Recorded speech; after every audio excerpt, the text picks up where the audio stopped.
Um conto que, se triste, só tem a realidade a responsabilizar. Dedico este conto a todas as pessoas que sofrem e não se sentem ouvidas. A todas as pessoas que sentem sua existência negada, parcial ou totalmente, por forças que nem conseguem nominar. Que a filosofia e a arte continuem cada vez mais dando a voz a tantas existências sistematicamente silenciadas. Que possamos dar nome e voz aos nossos sofrimentos. Antes ainda, talvez este conto doa. Se doer, é sinal que você permanece humano. Talvez este conto seja triste. Se fizer chorar, é porque a própria realidade é digna dessas lágrimas.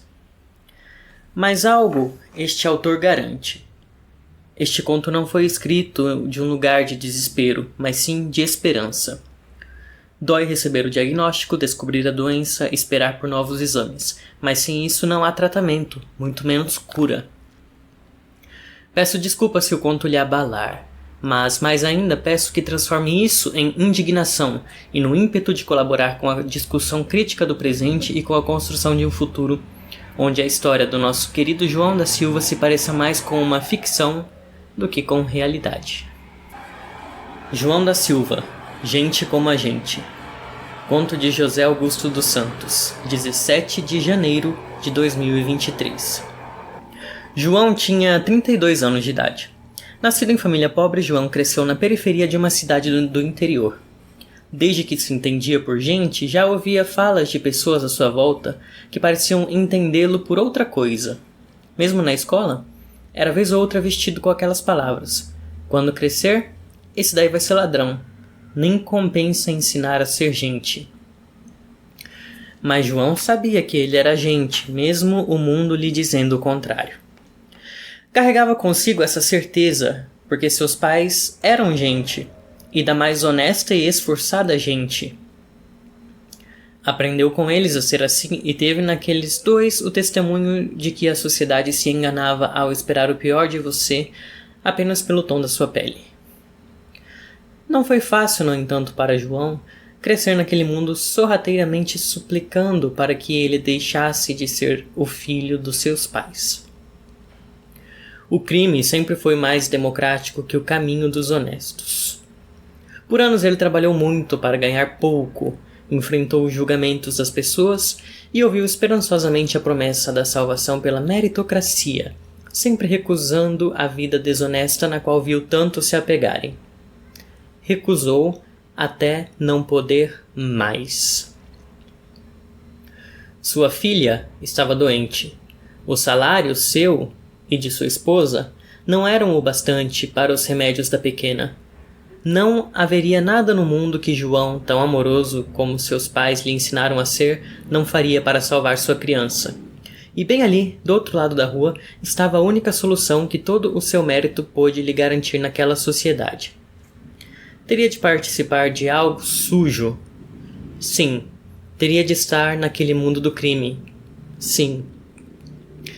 Mas era a única saída que a sociedade lhe deu. Fez o que não queria, mas não deixou que aquilo o fizesse menos gente do que antes, pois sabia que só estava fazendo por ser gente demasiadamente. João conseguiu salvar sua filha, mas teve problemas para salvar a si mesmo.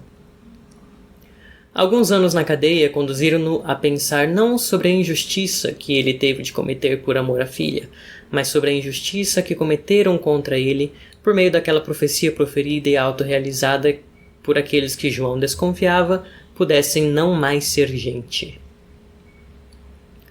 João voltou a ver-se livre, pelo menos da prisão. Talvez não tão livre quanto já tinha sido antes dela, mas livre o bastante para ajudar a esposa a ensinar sua filha o que é ser gente, do mesmo modo que seus pais lhe ensinaram. Certo dia foi buscar pão para o café da manhã. Na padaria, deparou-se com um senhor que comentava raivosamente as notícias da televisão pendurada na parede. Absurdo o salário que dão para esses vagabundos na cadeia. Enquanto esperava atendimento, João não pôde evitar conversar com aquele senhor sobre o que dizia. Afinal, O que estava sendo proclamado como absurdo foi a única coisa que garantiu a sua esposa cuidar bem da sua pequena enquanto ele próprio estava ausente.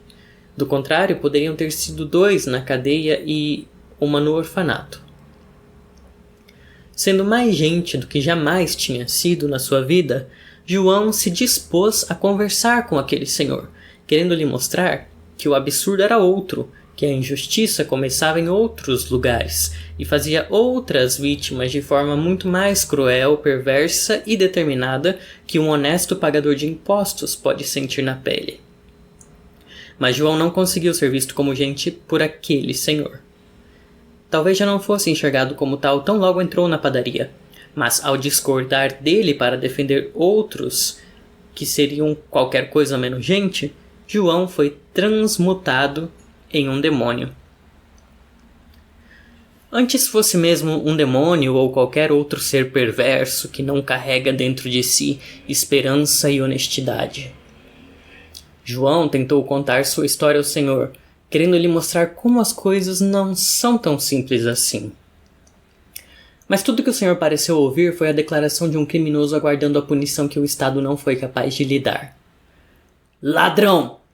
Foi o grito que alarmou de vez o ambiente da padaria. Funcionários, clientes, todos numa algazarra em apoio ao senhor dono do grito e em protesto contra João. As acusações jorraram contra ele, algumas tão desconexas e raivosas que ele não sabia de onde estavam vindo. De repente, por decisão alheia, ele era um assaltante voltando ao crime depois de erroneamente ser libertado. Já não era gente, marido, pai, filho, trabalhador, vítima de injustiças sociais. Era o mal encarnado que precisava ser combatido. Alguém gritou, arma! Seria de João? Certamente devem ter pensado. Talvez até o verdadeiro dono da arma tenha entendido aquele grito como um alerta contra, não para João. Mais rápido do que havia começado, tudo terminou em um único disparo. De repente, tudo o que havia ali era um herói e as vítimas a quem havia salvado. João já não era mais ameaça, apenas o mal vencido. E o direito de ser gente, este que lhe negaram desde o começo, foi perdido ali para sempre.